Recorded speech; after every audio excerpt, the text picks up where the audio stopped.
Hi guys! Back again with another video after 6 years, I guess.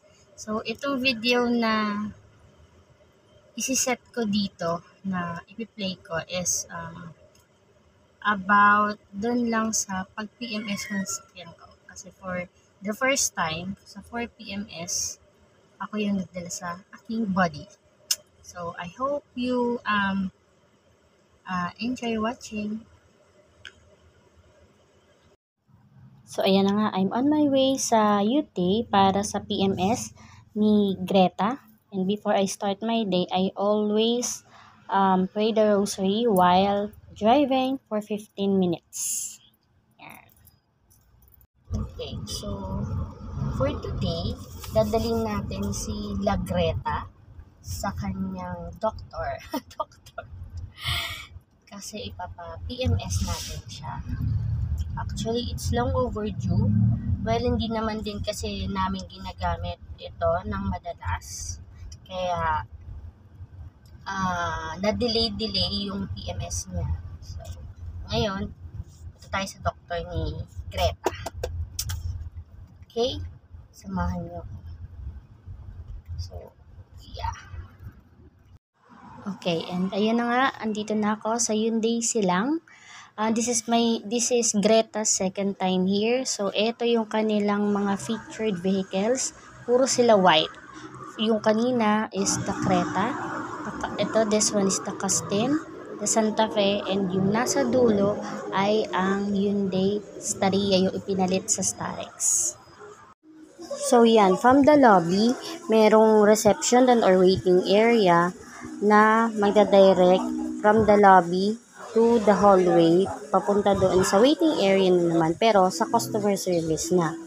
So, as you can see, ayun na sila Greta, nandun na sa taas. Medyo maaga-aga siyang matatapos today. Yan, nandun siya sa taas, tanggalan na po ng mga gulo.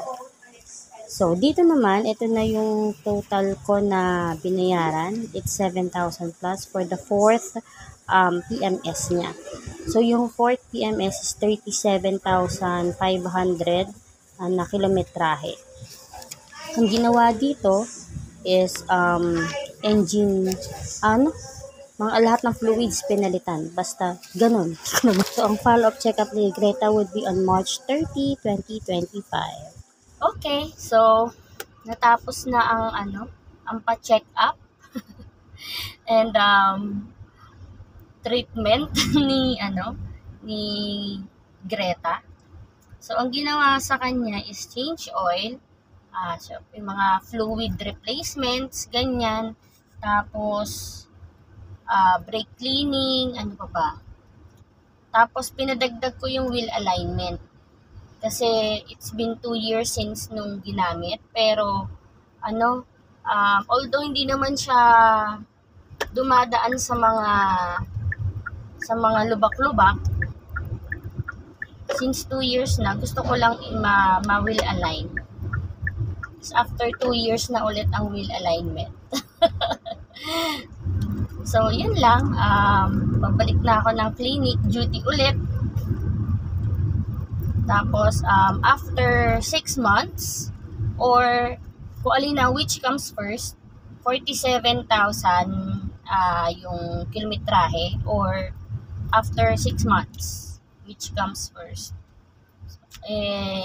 Hindi naman ito yung madalas na ginagamit ko within the city, tsaka kapag ka dito sa clinic, bahay clinic, tapos pagka city area lang.